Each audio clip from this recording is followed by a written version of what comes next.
गीता जी के 14 अध्याय का 14वें श्लोक से पाठ करते हैं। ओम श्री परमात्मने नमः। अथ त्रयोदशोऽध्यायः। श्री भगवानुवाच इच्छादेशसुखं दुःखं सर्वचेतनाधृतिः एतत् क्षेत्रं समासेन सविवरम् उदाहृतम्। अनेकं गम्भीरम् अहिंसा क्षान्तिरादनम् आचारोपासनं शौचम् आश्रयं महामहिमः। यहाँ पर भगवान क्षेत्र के विषय में बता रहे हैं। आगे चल करके 12वें श्लोक से क्षेत्र का विस्तार करेंगे।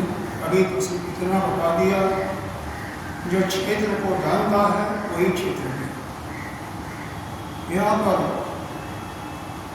कुछ विकारों की बातें दी हैं जो कि क्षेत्र के अंदर होती हैं।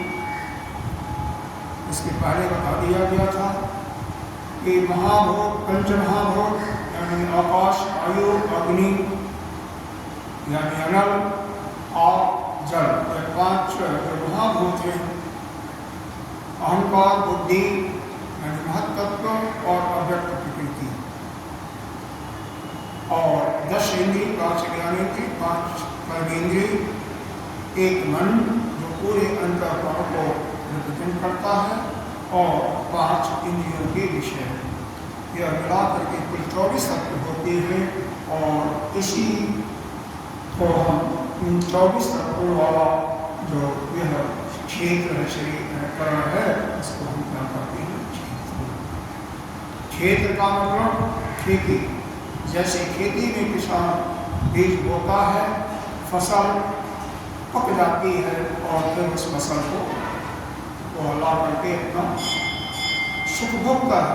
उसी प्रकार से इस क्षेत्र में, इस खेत में जो जैसा वह कर्म करता है, उस कर्म का फल 2 होता है, पाप या पुण्य, और उसके फलस्वरूप को सुख और दुख।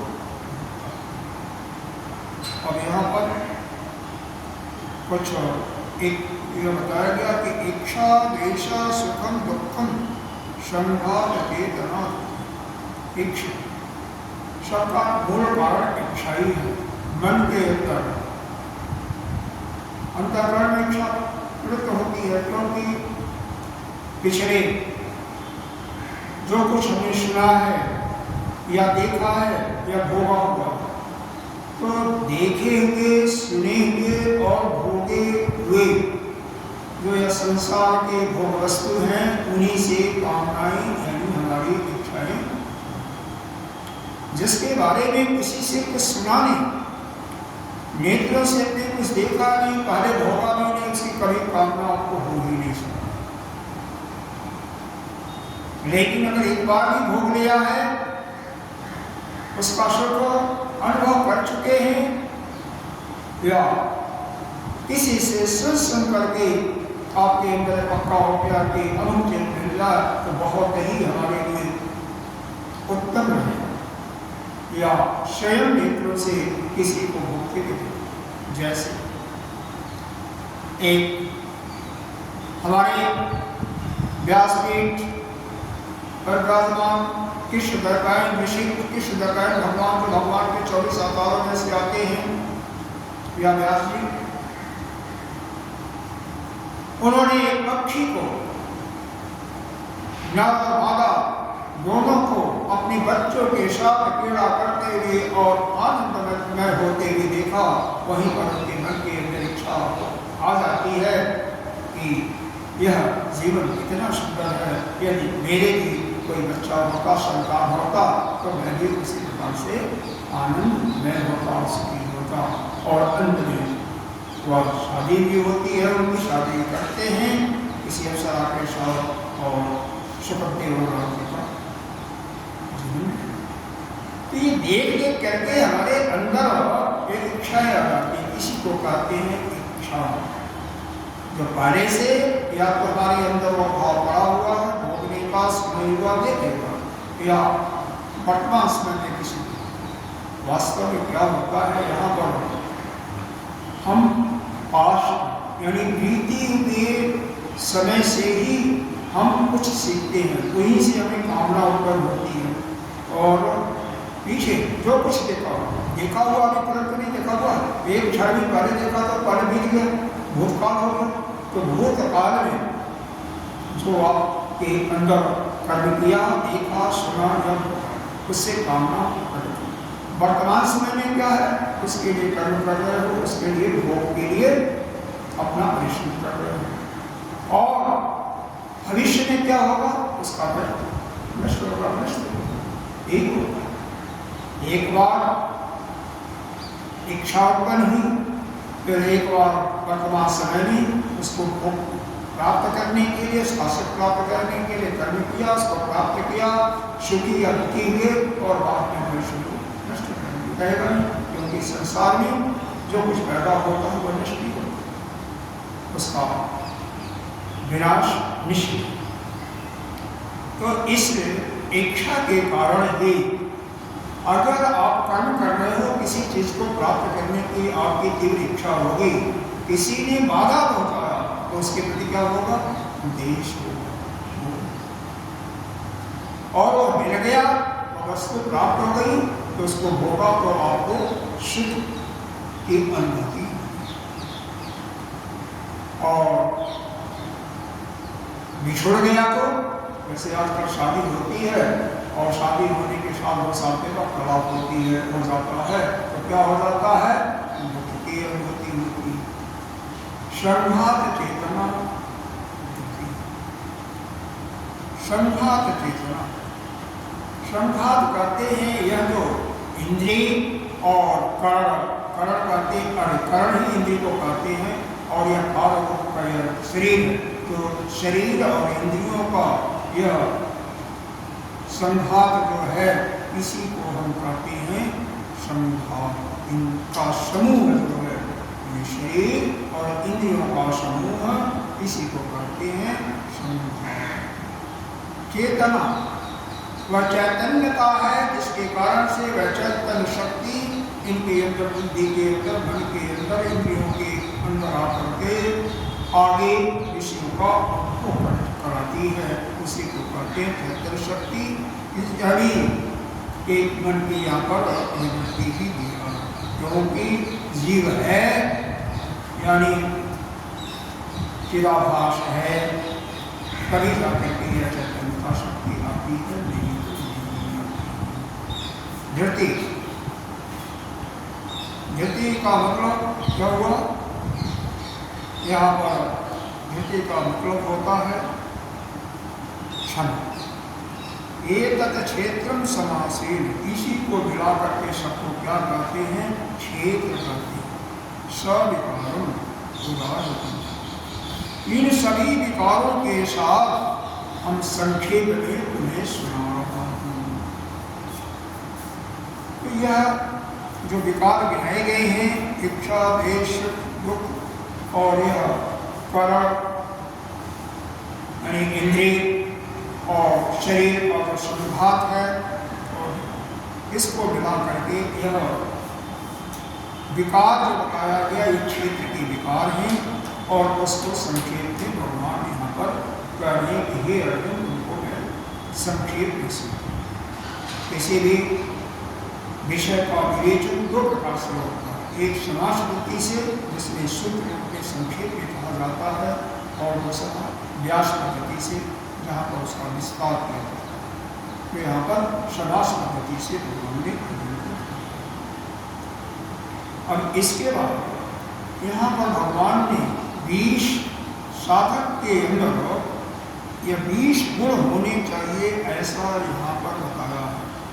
और वह 20 गुण जिसके पास होते हैं,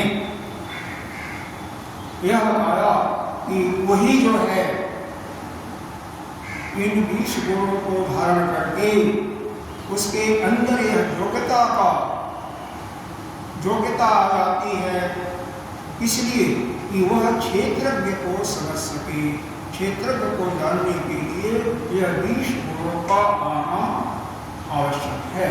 जब तक यह 20 गुणों से साधक नहीं होता, तब तक वह क्षेत्रज्ञ यानी उस परमात्मा को, ब्रह्म को नहीं जान पाता या आत्मा को नहीं जान सकता।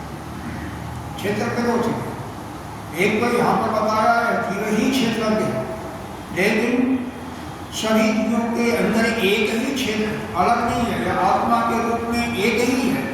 इसलिए उस आत्मा को जानने के लिए यह 20 गुणों की बहुत साधक के जीवन में होना ही चाहिए।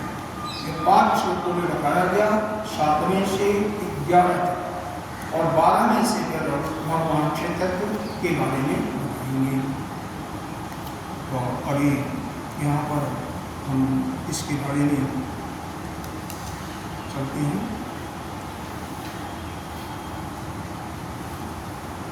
एक प्रश्न आता है कि धरती को क्यों क्षेत्र कहा गया? तो चूंकि यह भी जानने में आती है कि धरती, इसीलिए इसको कहा गया कि जो भी जानने में आता है इसको हम ग्रहण कर सकते हैं, इसी को यहाँ पर कहा गया क्षेत्र।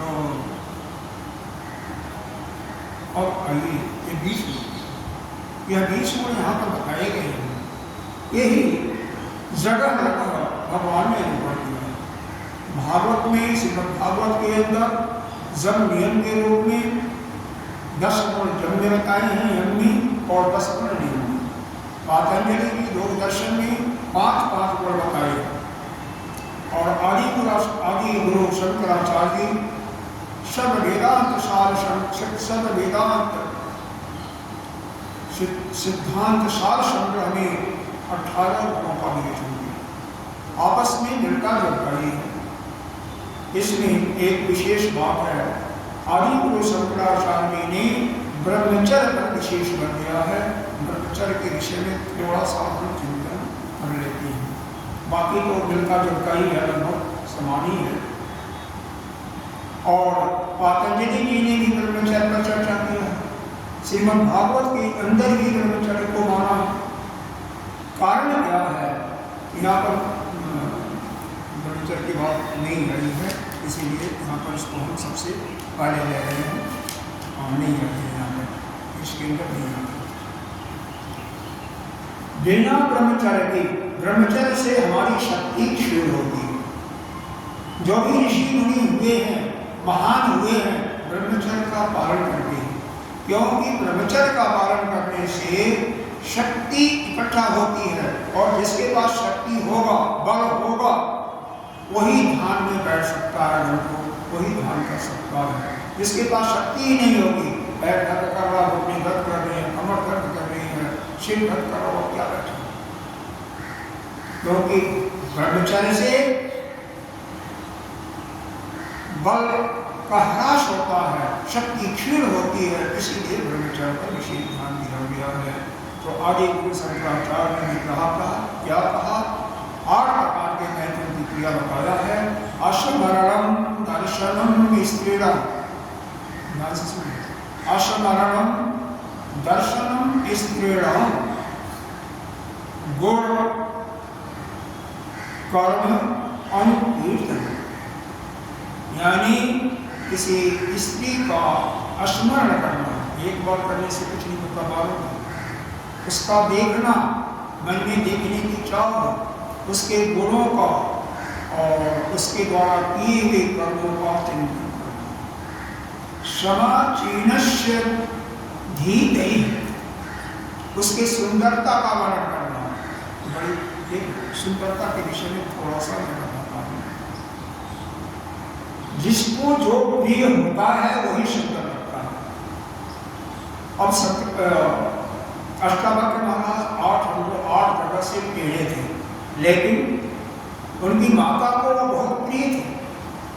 कोई बच्चा जन्म से अंधा होता है या जन्म से ही बहिर होता है, सुनता नहीं है, जन्म से गूंगा होता है, जन्म से ही अपंग होता है, या काला टूटा कलूटा कैसा भी है, उसके अपनी माँ और पिता के लिए वह सबसे सुंदर होता है। तो सुंदरता का यहाँ पर शरीर की सुंदरता, चमड़ी की सुंदरता से तात्पर्य नहीं है।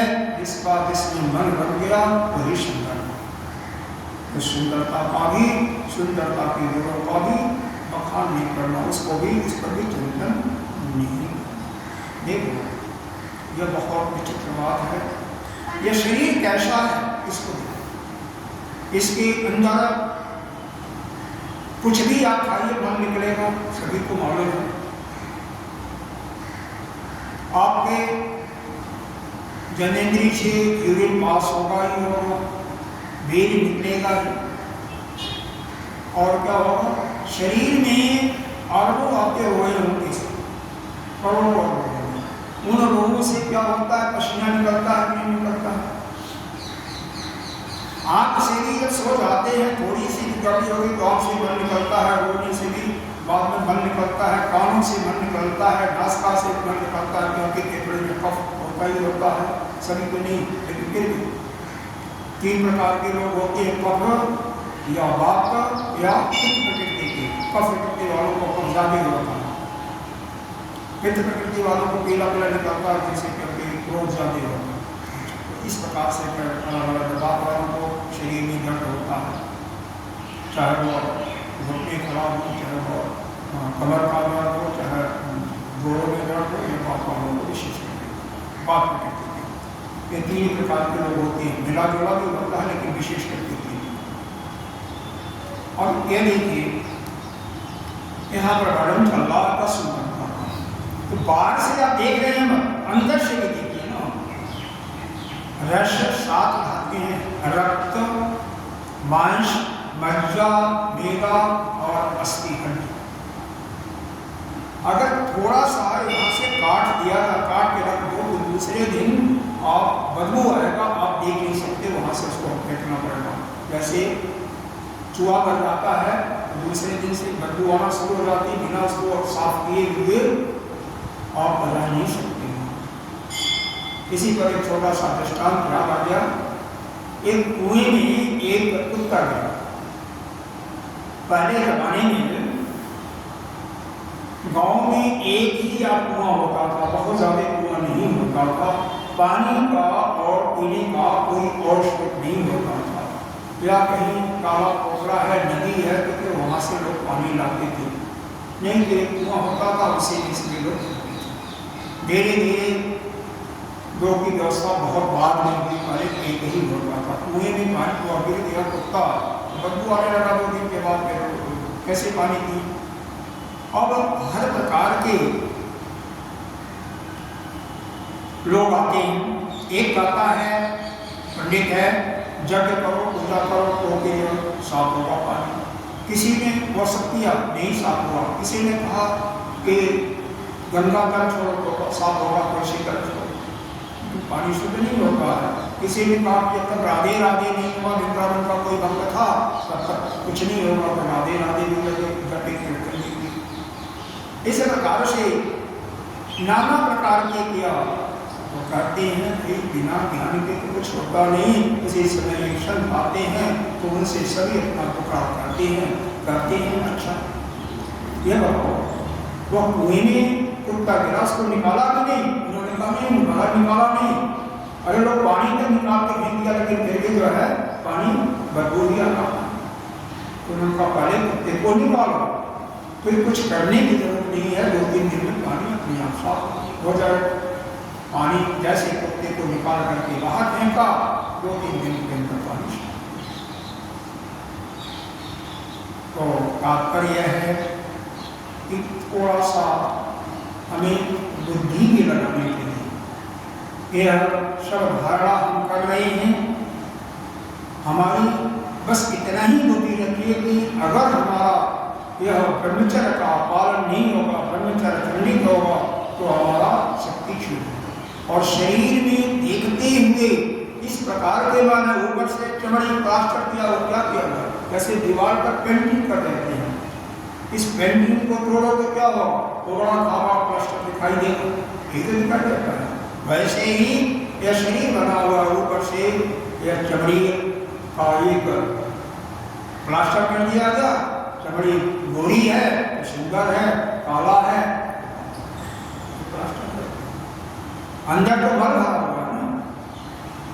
इसी का विचार करके जब तक अपने किसी कमियों और किसी दोषों पर बुद्धि से, ज्ञान से विचार करके त्यागेंगे नहीं, तो वैसे वो उससे आसक्ति आपकी नहीं हो सकती। एक दोषों को गिनते हुए तो यही बताया गया कि अस्मरणम दर्शनम स्त्रीणाम गुणनाम अनुकीर्तनम समाजीन शधीते, उसकी सुंदरता का भी नहीं करना, और क्या प्रीते ही संभाषण, उससे ज्यादा आसक्ति भी नहीं करना, प्रेम करना लेकिन ज्यादा नहीं, आसक्ति मत कर लेना।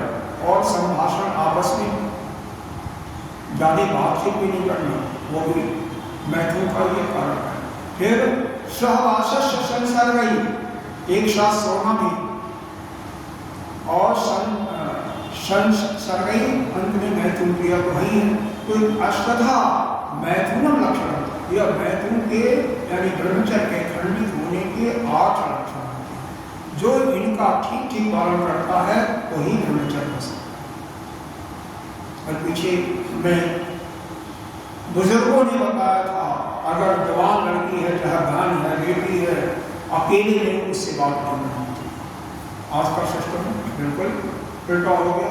इसीलिए देखते शादियाँ होती हैं, ठंडे का सब कुछ होता है, क्योंकि हमारे अंदर उतनी अपने पर कंट्रोल नहीं होता और यह सब ऑटोमेटिक हो जाता है। जब हो जाता है तो आपको मालूम होता है। तो यहाँ पर पहला गुण बताया गया, ब्रह्मचर्य को आपको बता दिया गया अलग से। अब यहाँ पर अमानित आगम्यत्व अहिंसा शांति आर्जवम आचार्योपासनम शौचम अस्त्रयम आत्म। देखो, किसी भी स्कूल में, कॉलेज में भी पास होने की क्रिया कितना परसेंटेज होता है? 33% होता है, 40% जो कुछ है। 33 का भी मतलब 1/3 हो गया कम से कम। तो 20 में कम से कम 7 गुण आपके अंदर होंगे तो भी आप पास हो सकते हैं। क्या क्या है? पहला अमानित, कभी आपको कोई फूल माला पहनाया, बाइक पर बोलने के लिए दे दिया, आपका आदर सत्कार किया, आपको चाय पिलाया, तो उसकी इच्छा नहीं करना। 3 ऐशाएं होती हैं, ये सभी के अंदर होती हैं। पहला पुत्र ऐशा, पुत्र की। दूसरा वित्तेशा, पुत्र हो गया तो धन चाहिए। तीसरा लोक ऐशा। ये दोनों ऐशाएं जो समाप्त हो जाती है तो संतों में भी लोक ऐशा होती है। लोक ऐशा का मतलब अपनी ऐश्वर्य का, यश का, हमें लोग मान सम्मान दें, तो वह मान सम्मान की इच्छा हमें नहीं होनी चाहिए। और पाखंड करना, आप ध्यान कर रहे हो, कोई आ गया तो उस समय आप दिखा रहे हो कि मैं ध्यान कर रहा हूँ, पूजा कर रहे हो, नजर आपकी दूसरे पर, जैसे मोबाइल आ गया तो अपना काम करो, तो यह सब दिखाने वाली बात है। तो ब्रह्म भी नहीं करना, बहुत साथ में बताते हुए आगे चलना, क्योंकि विश्व गुण को उसको बता दें तो अच्छा है। अहिंसा, अहिंसा का मतलब मन वाचा यानी वाणी से, मन जानते ही हैं, और तीसरा काया, मन वाचा और काया से किसी को दुख नहीं देना। यह कई प्रकार की होती है। गीता में राम शिव सागर की टीका जो है उसमें इसको 81 प्रकार से बताया हुआ। कुछ लोग 243 प्रकार बताते हैं। कैसे? थोड़ा सा साथ में इसको कहेंगे। 3 तो यह हो गए, मन से बोलना, वाणी से और शरीर से। मन से भी किसी के विषय में गलत सोचोगे, बुरा सोचोगे तो वह जो बात करते सोचते हो ना, वह उसकी रेस जाती है, उसको पीड़ित करती है। वाणी से गाली दिया या कड़ा बोला तो उसको प्रताड़ित तो हुआ ही, और शरीर से इसको कुछ पीड़ पड़ती है। फिर यह 3 प्रकार की फिर होती है, थोड़ा, मध्यम और ज्यादा, अधिक। अधिक उसको मारी डाला या भय नहीं कर दिया, बिल्कुल हॉस्पिटल ही डालना पड़ेगा। मध्यम दवा डालो, उसको करनी पड़ेगी, ये ठीक हो जाएगा। और थोड़ा बहुत डरा धमका दिया, इस प्रकार से यह 3 तिहाई हो गया। नहीं सीधे तीनों से 3 लगाइए तो न हो जाए। और फिर उसके बाद किसी खुद मारा, किसी से मंगवाया, किसी के द्वारा उनको दंडित कराया। आजकल सफारी बहुत चल रहा है। या कोई मार रहा है, आपने कुछ नहीं किया, अनुमोदन कर दिया, वहां पर हो लेकिन कुछ नहीं बोले, यानी आप उसको स्वीकार कर लिए, तो अभी इस प्रकार से 27 प्रकार का तैयारी होगी। समझ में? मुख्य रूप से यह 27 प्रकार का है। और इसमें करना हो, बढ़ाना हो तो बढ़ाते चले जाएंगे। तो खैर, यह नहीं करना चाहिए। शांति, शांति का मतलब क्षमा करना। किसको क्षमा करना? कोई अगर पहलवान आकर के मान लो मार दिया, एक थप्पड़ लगा दिया, हम कहें कि हमने क्षमा कर दिया, कोई क्षमा नहीं मांगा। हमारे अंदर इतनी शक्ति हो उसका जवाब हम दे सकें और फिर क्षमा करें, फिर ना कुछ बोले, और हमारे अंदर योग्यता है नहीं, वो शक्ति है नहीं, और फिर कहें कि हम क्षमा कर दिए तो वो क्षमा नहीं हुआ। क्षमा करने की शक्ति होते हुए जो क्षमा कर लेता है उसको कहते हैं आर्जव। आर्जव का मतलब सीधा। अर्जुन का अपेक्षा होता है जैसे सीधे करता है। अरे अर्जुन को भी सरल मानते हैं, सीधे। या जो पांडव अर्जुन थे, कौरवी के पुत्र, क्यों?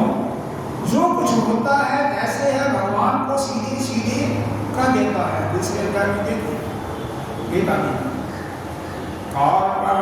दोषो अपहत स्वभावः प्रेक्षामि त्वां धर्म सम्मूढचेतो यत् श्रेय तत् निश्चयं ब्रूहि तन्मे शिक्ष्यते अहं साधिमां त्वां पतन्। स्पष्ट भगवान को बता देता है कि कार्पण्य दोष यानी कृपणता के दोष से मेरा स्वभाव घायल हो चुका है, और मैं इस समय धर्म क्या है अधर्म क्या है उसको मैं नहीं जान सकता।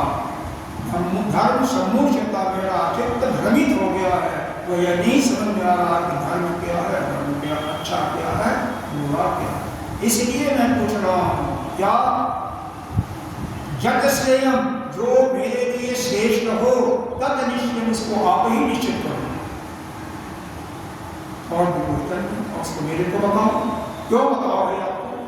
क्यों? मैं आपका शिष्यते, पाला उसने वह दिया हेतु कि आपका मैं शिष्य हूं। गुरु को, शिष्य को सब कुछ बताना ही नहीं, बशर्ते शिष्य उसके योग्य। तो यह कहा दूसरा हेतु दिया कि शादीमा कौन पकड़ना, मैं तुम्हारे शरण में, तुम्हारे आश्रय में। और जो शिष्य जिस गुरु के आश्रय में है, पूर्ण रूप से समर्पण अपने को कर दिया, तो वह गुरु का दायित्व ही बनता है उसको सब कुछ बताना। शादी मात्र शिक्षा देना, शादी मात्र शिक्षा, मामा ने शिक्षित करो, मेरे को शिक्षा, शिक्षित शिक्षा, उचित शिक्षा। तो गुरु ही ऐसे शिष्य को प्रेम करता है और शिक्षा भी देता है। जो योग्य होता है, जो उचित होता है, उसको समय समय पर। अब फिर अगला यही आ गया आचार्योपासना। आचार्य का यानी गुरु का आदर करना, संत का आदर करना, उनकी उपासना करना। ब्रह्म वैवर्त पुराण में आया है कि जैसे सूरज जगने के बाद हर जगह आ रहा है, प्रातः काल के पिता गुरु अपना महिमा आया हुआ है रामचरितमानस में भी, बालकांड में आया है नहीं आया। तो वहां पर यह बताया सबसे पहले दर्शन किसका करना चाहिए, गुरु का स्मरण करना चाहिए। अरे गुरु आपके पास वहां नहीं है, मनी मन उनको प्रणाम करो, फिर उसके बाद एक जगह और गया, गुरु गोविंद दो खड़े काके लागो पाए, गुरु बलिहारी गुरु आपन गोविंद देव, क्योंकि गुरु ही बलिहारी है, वही योग्य है, क्योंकि वही गोविंद को बताने वाले हैं। हनुमान जी को भगवान राम को किसने बताया था, हनुमान जी ने बताया तो तुलसीदास को ना, कि तुलसीदास चंदन से असी घाट देगी, तो कोई ना कोई एक गुरु ही होता है जो कि भगवान से मिलाता है। गुरु यही केन उपनिषद में भी आया है, यही क्या जस्य देवो पराभक्ति तथा देवो अथवा, जैसे देवताओं में आपकी पराभक्ति होती है, पराभक्ति होनी चाहिए, वैसे ही अगर गुरु में भी होती है तो गुरु अपने सारे देव चलिए तो आचार्य की उपासना भी करना चाहिए। 33 भी आया है, मातृदेवो भव, पितृदेवो भव, आचार्य देवो भव, अतिथि देवो भव। वहां गए आचार्य की देव के रूप में बताया गया। शौचन, शौचन का अर्थ होता है पवित्रता। एक पवित्रता दो प्रकार से होती है, एक बाहर से एक अंदर से। बाहर से तो बताने की जरूरत नहीं है, सभी शरीर को डेली स्नान कराते हैं, अच्छे अच्छे कपड़ा पहनते हैं, यूज कपड़े इत्यादि लगा करके ठीक ठाक आते हैं। दंत धामन और अंजन भी करते हैं, लेकिन अंजन का ध्यान रखना चाहिए, दंत धामन का दोनों टाइम नहीं करोगे तो ये दांत जो है जल्दी खराब हो जाएंगे और गंद भी आएगी। इसलिए शाम को भोजन के बाद भी करना नहीं चाहिए, अगर दांतों को ठीक ठाक रखना है। अब अंदर क्या है, अंदर क्या है, अंदर आपके 6 चीजें भरे हुए हैं, उनको क्या काम, क्रोध, मद, लोभ, मोह, मद, मत्सर, उनको दूर करना। और इसके विशेष रूप से राग और द्वेष के रूप में मुक्ति होती है। तो अगर आपके अंतःकरण में न किसी के प्रति राग हो, न किसी के प्रति दोष हो, कब होगा? जब आप इसमें 2 प्रकार के सिद्धांत बताए जाते हैं, या सभी जितने भी प्राणी हैं सभी के अंदर वही अपनी ही आत्मा देख रहे हो, या अपने आराध्य, अपने गुरु, अपने आराध्य की आत्मा को देख रहे, भगवान ही देख रहे हो, तभी यह संभव है। कि उस परमात्मा कहते तो कोई है ही नहीं है ज्ञान मार्ग में, एक ही तो है।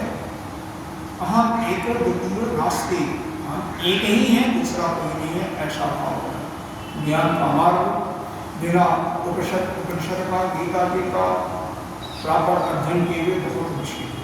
लेकिन भक्ति मार्ग तो बहुत आसान है, कम से कम सभी के अंदर अपने परमात्मा को देखो। अगर ऐसा देखना शुरू कर दोगे तो किसी से देश होगा क्या? किसी से जब देश नहीं होगा तो राग नहीं होगा, और राग होगा तो देश नहीं होगा। किसी से राग होगा तो देश से। इसीलिए हमारे गुरुदेव कहते हैं, अगर कोई बालक है अच्छा नंबर लाया या आपको सेवा ज़्यादा करता है तो उसको धन्यवाद मत बोलो, 1 गिलास पानी लाया, 4 गिलास धन्यवाद मत बोलो, थैंक यू।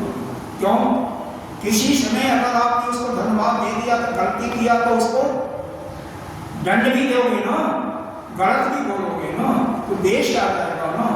तो इसलिए नहीं, न किसी से राग, न किसी से अपने आप ही बाकी सारे पहलू खत्म हो जाएंगे। मन में कोई कामना नहीं होगी तो यह काम को काम ही को समाप्त करना है।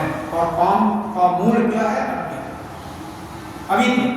अविद्या अगर आपके अंदर नहीं है, अविद्या नष्ट हो जाती, कब नष्ट होगी? जब ज्ञान की ज्योति हिलेगी तभी।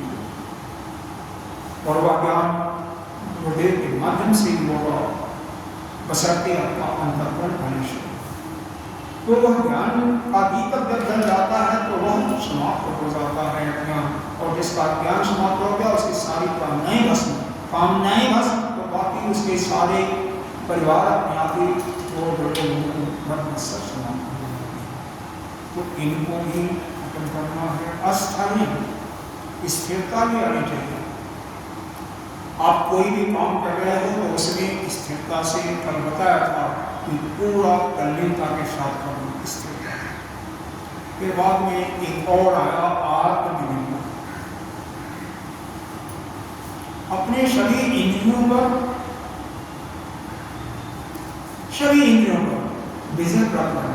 इंद्रियां आपके वश में हो, मन आपके वश में। देखो यह शरीर एक रथ है, इस पर सवार करने वाला जो रथी है वही जीवात्मा है। जीवात्मा क्या है? रथी है।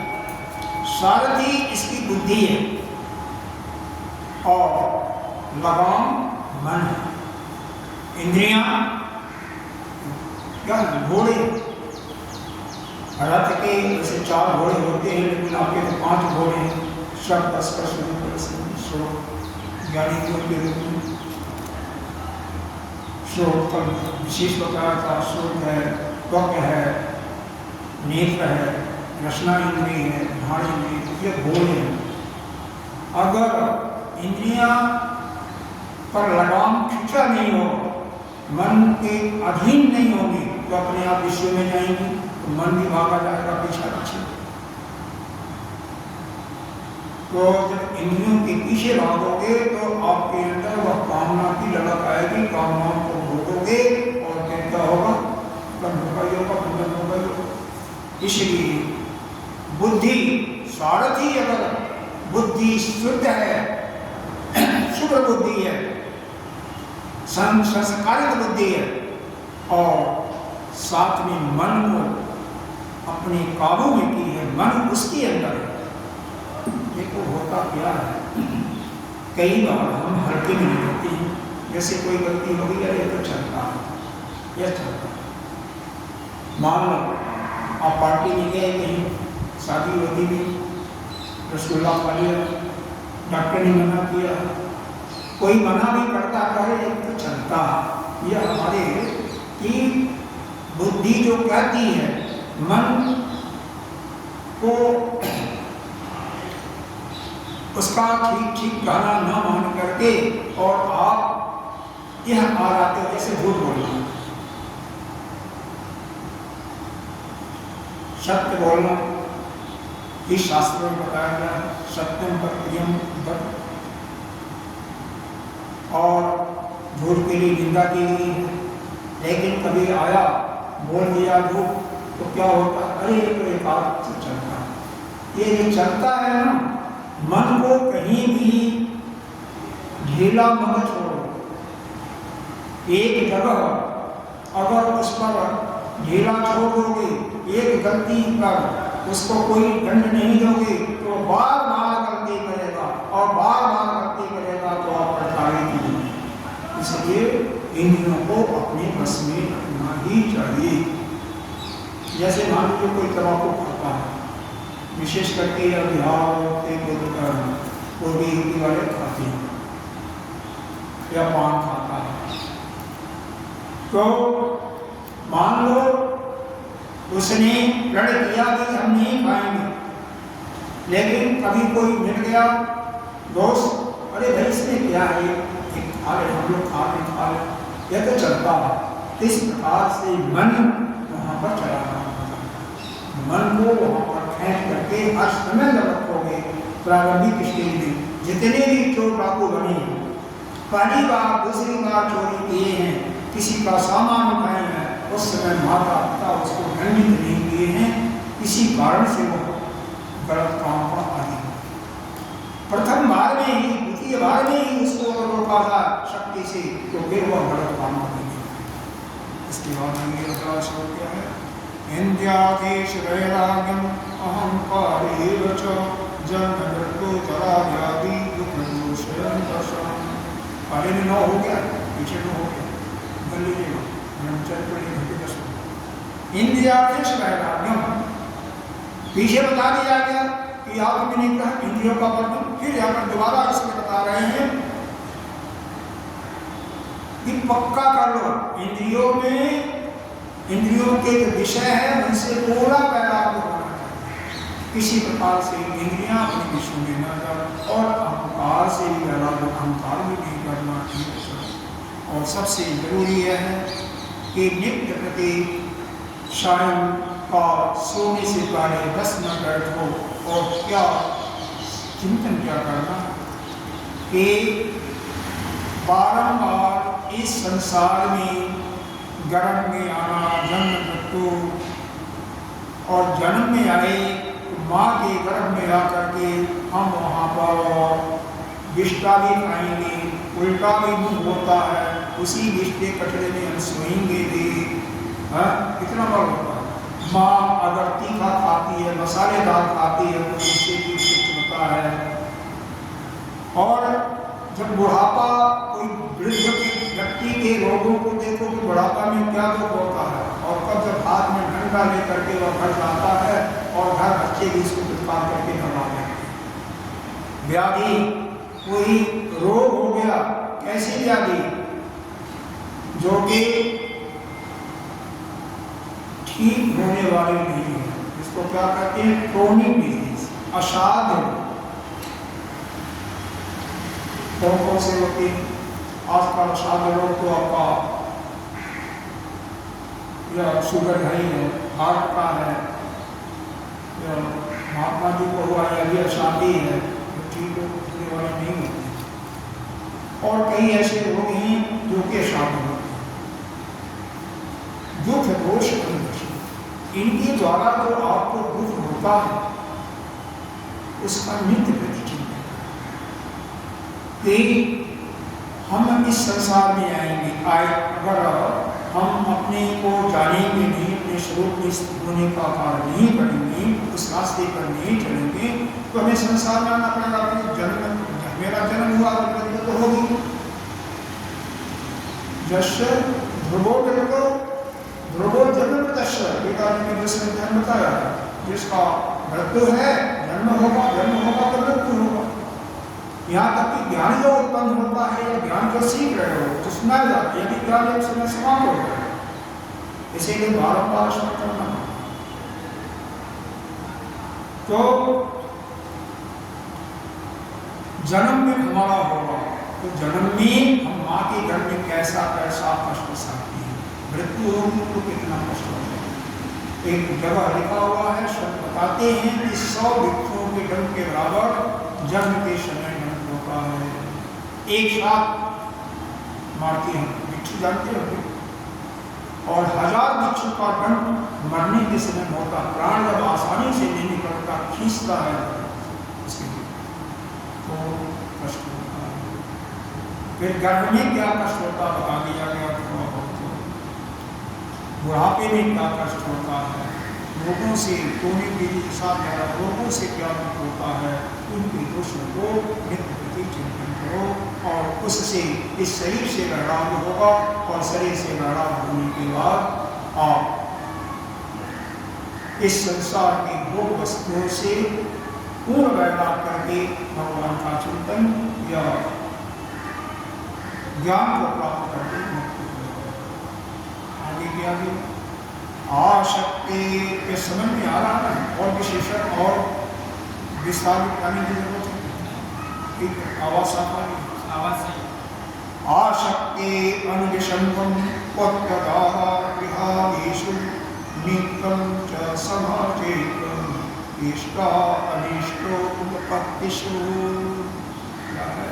आशक्ति, किसी से प्रेम करना बुरा नहीं है, लेकिन बाद में बार उसी का याद करना, उसी का ध्यान करना, उसके समय उसी के विषय में पूछना, बात करना, ध्यान करना, स्मरण करना, यह सब आसक्ति। और भी ज्यादा जब चिपका हो जाता है, विशेष करके घर से, पुत्र से, पत्नी से, उसको अनुसरण करते हैं। आसक्ति से भी ज्यादा पैदा होता है, चिपक जाती है। जैसे एक धूम होती है, शायद सभी लोग नहीं जानते हैं, जो देहात में नहीं होनी, भैंसों में ज़्यादा लगती है, उत्तराखंड में ज़्यादा होती है, वहाँ का थोड़ा सा सीट होता है, तो भैंस को लग जाती है तो जल्दी से छुड़ाने से छूटती नहीं है। खींचना पड़ता है, दर्द होता है, फिर वो छूटती है। उसी प्रकार से यह पुत्र पौत्र या स्त्री घर द्वार है, यह जो अंगविषम हो जाता है आसानी से नहीं छोड़ता, बहुत इसके लिए परिश्रम करना चाहिए। तो दिया हुआ पुत्र, दारा और गृह और आदि की दिया पुत्र से, पत्नी से, दारा पत्नी से, पुत्र का मतलब पुत्र पत्नी कोई भी लड़की नहीं, गृह मकान हो गया, आदि में और जो सब सामग्री के सामान है, कार है, घोड़ा है, हाथी है, खेती है, नित्यम च समाचार, नित्य प्रति इनका भी चिंतन करना चाहिए। इसका इसके द्वारा जो सुख प्राप्ति होती है, अनिष्ट जो होता है, जो दुख होता है, उसके विषय में नित्य प्रति बारंबार उसका चिंतन करना चाहिए और चित्त को जो समरस को चिंतन करते हुए चित्त को सम आपको दुख भी होता है तो भी मन पर कोई विक्षेप न हो, सुख भी होता है तो कोई विक्षेप न हो। सुख हो तो हर्षित मत हो, समानुप से नहीं। और जब सुख में आप हर्षित नहीं होंगे तो दुख में भी आप दुख नहीं होंगे। उदाहरण के लिए दृष्टांत देखना, हम किसी बात से ठीक करेंगे। शाम को सुबह राजाभिषेक की बात हुई तो कोई सुख नहीं हुआ, हर्ष नहीं हुआ। सुबह घंट आने के बाद हुई तो कोई भी दुख नहीं हुआ। ऐसा होना चाहिए। इसी प्रकार समाचित्तम, चित्त को समाहित रखो, सम रखो। इष्टार्थ है आपके मन के जो भी कोई काम हो या मन के विपरीत हो, दोनों का चिंतन करके उसमें प्रिय वस्तु की प्राप्ति हो तो कोई दुख नहीं, और प्रिय वस्तु की प्राप्ति नहीं, दोनों समय में समाचित करना, समचित्तम, चित्त में समन्वय हो। एक भारत बात कहा गया है, गीता जी में 18वें अध्याय में भी आया, 14वां श्लोक के साथ, ब्रह्मभूतं प्रसन्न आत्मा, ब्रह्मभूतं प्रसन्न आत्मा, नैनं शोचति न वाञ्छति, समः सर्वेषु भूतेषु मद्भक्ता लभते माम्। जो सभी में सभी देखता है उसी को भगवान की, परमात्मा की वो पराभक्ति प्राप्त होती है। लेकिन वह कैसा है, पहले लाइन बता गया, न कभी शोक करता है न किसी वस्तु की इच्छा। हमें किसी से भी कुछ प्राप्त करने की इच्छा भी नहीं करनी चाहिए, चाहे वो अपना हो चाहे पराया हो। उस पर भी हमें मिल जाता है तो कोई बात नहीं, लेकिन इच्छा नहीं होनी चाहिए कि हमें अमुक व्यक्ति अमुक चीज देगा ही देगा या उससे हमें प्राप्त हो जाए। मन के अंदर इच्छा हो गई, इससे परेशानी आपको नहीं। और दो श्लोक हो आगे देखो, धीरे धीरे समाप्ति की जा रही है। मय्या च अन्यान योगेन भक्ति अव्यभिचारिणी, यह भक्ति अव्यभिचारिणी है। इसका मतलब क्या है, एक ही अपने आराध्य देवता भक्ति, इसके अतिरिक्त और में किसी का नहीं। सबको प्रणाम करना है, लेकिन विशेष चिंतन, ध्यान और उपासना किसकी करनी है, एक की। कैसे आपके पंच देव आते हैं, सबकी उपासना करो, लेकिन विशेष पूजा एक की हो, चाहे सूर्य हो, शिव जी हो, माँ जगदम्बा हो, गणेश जी हो या शिव हो, एक ही आपके आराध्य हो और बाकी के सबको जैसे सभी भगवान को आप प्रणाम करते, जो गुरुदेव होगा उसको समर्पण होगा। विभक्त देश श्रीविक्तम, यह साधक के लिए ही है विशेष की जितने भी गुण बताए हैं। विभक्त देश, विभक्त का मतलब एकांत आश्रम, और क्या अड़ती जन से सुन। हमारी जहाँ पर लोग प्रशंसा करते हैं, प्रशंसा सुनने की इच्छा नहीं, तो लोग हमारी पढ़ाई करें यह इच्छा नहीं। अड़ती जन संसदी, जन माने लोग, संसदी माने समूह, लोगों के द्वारा अपनी बढ़ाई के सुनने की इच्छा नहीं। इसीलिए कई संत ऐसे होते हैं, उनको विशेष करके एकांत में रहते हैं, जितना बड़े रहते हैं, मिल जाता है कुछ खा लेते हैं।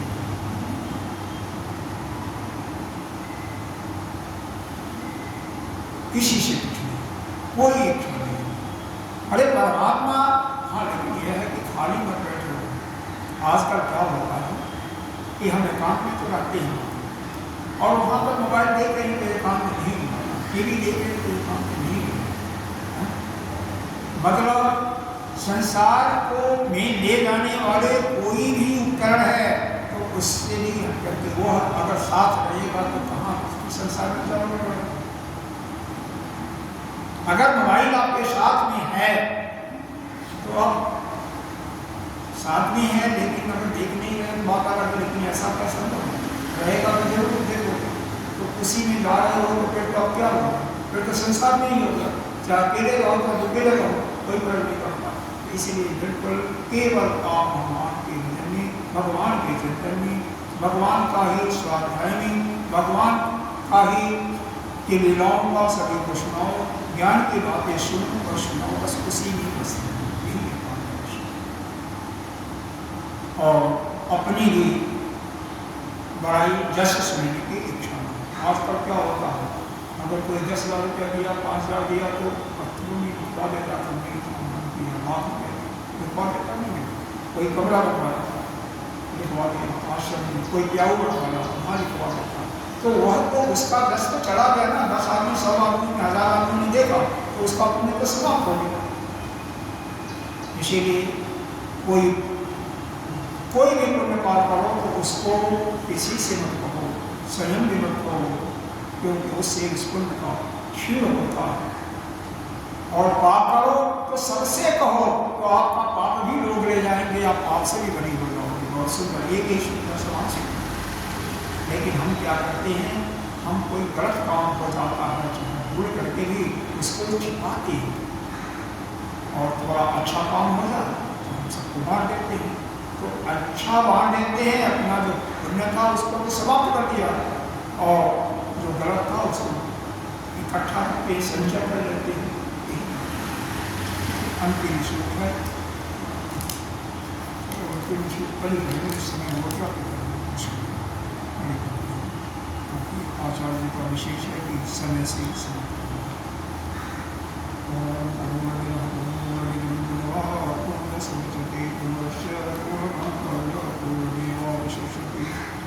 शांति शांति शांति। शंकराचार्य केशव श्रोत्रभाषा वंदे भगवन्तौ